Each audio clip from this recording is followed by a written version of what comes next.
अरे भाजपा सरकार नारा सही है उनका, लेकिन उनके लिए हमारे लिए तो कुछ नहीं है ना। तो इतना अहंकार हो गया इन लोगों को, इनको लगता है ऐसे ही जीत जाएंगे, वोट मांगने की क्या जरूरत है। केजरीवाल तो आएगा, पक्का आने का है। हाँ, क्योंकि उसका काम काज भारी अभी से काम काज चालू कर।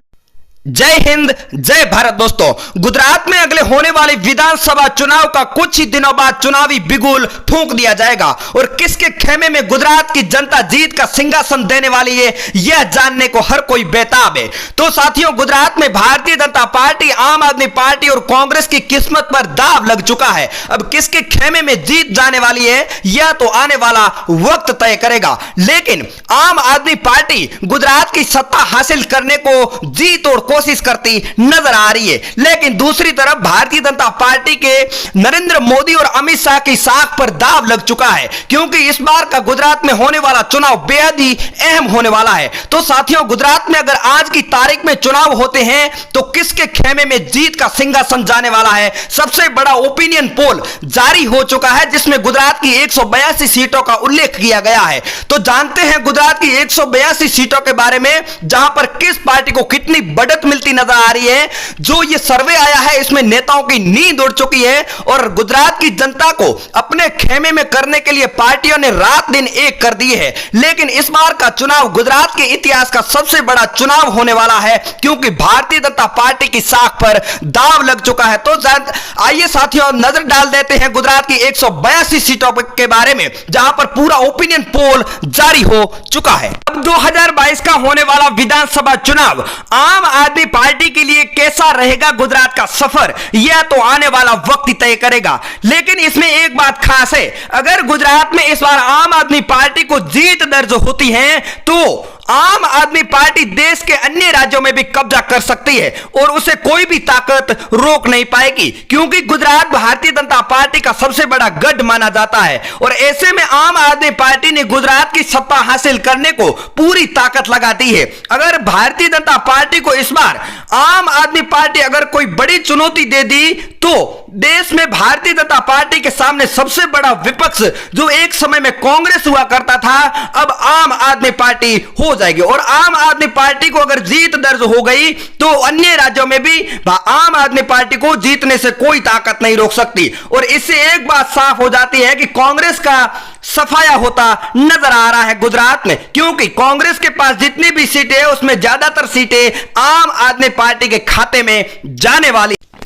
सबसे पहले हमारे सामने नवसारी जिला आ चुका है, जहां पर 4 विधानसभा सीटें आती है। भारतीय जनता पार्टी को यहां पर 3 सीटें दी जा रही है और अरविंद केजरीवाल को यहां पर 1 सीट दी जा रही है और राहुल गांधी का यहां पर खाता नहीं खुल रहा है। अगला डांग जिला आ चुका है, यहां पर 1 विधानसभा सीट है, जहां पर भारतीय जनता पार्टी और कांग्रेस का यहां पर खाता नहीं खुल रहा है। 1 सीट पर अरविंद केजरीवाल यानी आम आदमी पार्टी कब्जा करती नजर आ रही है। अगला जिला वलसाड़ आ चुका है, जहां पर 5 विधानसभा सीटें आती है। भारतीय जनता पार्टी को 3 सीटें दी जा रही है, अरविंद केजरीवाल को भी यहां पर बढ़त मिल रही, 2 सीटें मिल रही है और कांग्रेस का यहां पर खाता नहीं खुल रहा है। अगला जिला बोटाद आ चुका है, जहां पर 2 विधानसभा सीटें आती है, जहां पर भारतीय जनता पार्टी और आम आदमी पार्टी के बीच में सीधी टक्कर देखने को मिलेगी और कांग्रेस का यहां पर खाता नहीं खुल रहा है और अन्य को भी यहां पर निराश होना पड़ सकता है। अगली बात कर लेते हैं पंचमहाल जिले की 5 विधानसभा सीटों के बारे में। तो भारतीय जनता पार्टी को यहां पर 3 सीटें दी जा रही है और अरविंद केजरीवाल को 2 सीटें दी जा रही है और कांग्रेस का यहां पर खाता नहीं खुलने वाला है। दाहोद जिले की बात करें तो यहां पर 6 विधानसभा सीटें आती है। भारतीय जनता पार्टी को 3 सीटें दी जा रही है, अरविंद केजरीवाल को 2 सीटें दी जा रही है और राहुल गांधी के खाते में 1 सीट जा रही है, अन्य का खाता नहीं खुल रहा है। अगला जिला आ चुका है छोटा उदयपुर, जहां पर भारतीय जनता पार्टी और आम आदमी पार्टी और कांग्रेस तीनों पार्टियों के बीच में सीधा मुकाबला देखने को मिलेगा। 1-1 सीट तीनों पार्टियों को दी जा रही है, अन्य को 1 भी सीट नहीं मिलने वाली है। भरूच जिले की बात करें तो यहां पर 5 विधानसभा सीटें आती है। भारतीय जनता पार्टी को 3 सीटों पर बढ़त मिल रही है। अरविंद केजरीवाल और कांग्रेस के बीच में सीधी टक्कर देखने को मिलेगी, 1-1 सीट मिलती नजर आ रही है।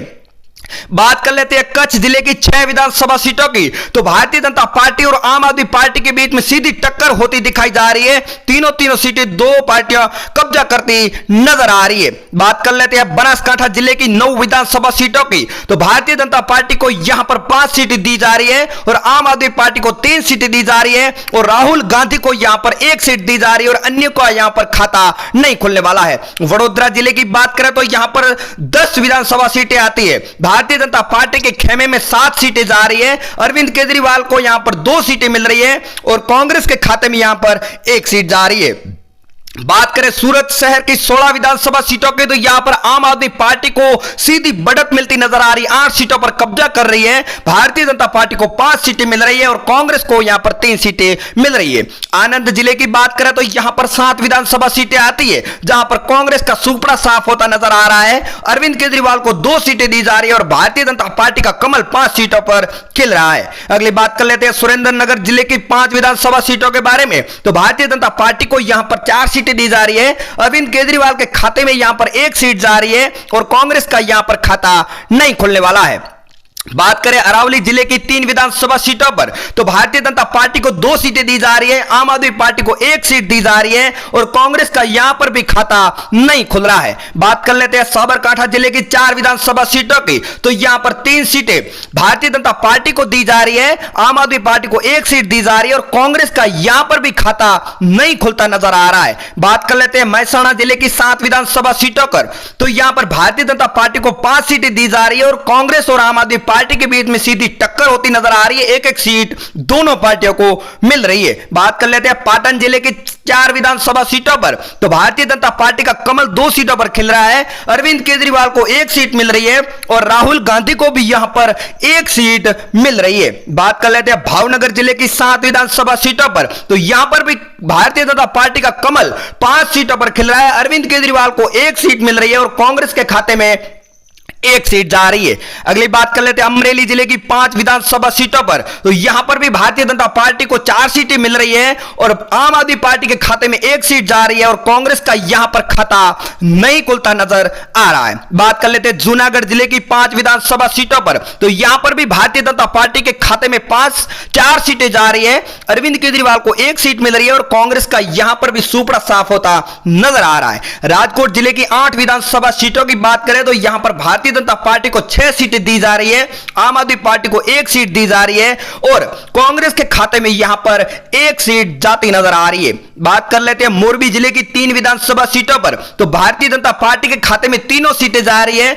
आम आदमी पार्टी और कांग्रेस का यहां पर खाता नहीं खुलता नजर आ रहा है। अगली बात करें जामनगर जिले की 5 विधानसभा सीटों पर, तो भारतीय जनता पार्टी को 4 सीटें दी जा रही है। अरविंद केजरीवाल का यहां पर खाता नहीं खुल रहा है और कांग्रेस के खाते में 1 सीट जाती बताई जा रही है। बात कर लेते हैं द्वारका जिले की जो भगवान श्री कृष्ण की नगरी है, 2 सीटें आती है। भारतीय जनता पार्टी के खाते में दोनों सीटें जा रही है। आम आदमी पार्टी और कांग्रेस का यहां पर खाता नहीं खुलता नजर आ रहा है। तो साथियों, गुजरात विधानसभा चुनाव से जुड़ी हर खबर सबसे पहले जानने के लिए आप हमारे चैनल को सब्सक्राइब जरूर कर दें और वीडियो को शेयर करना ना भूलें।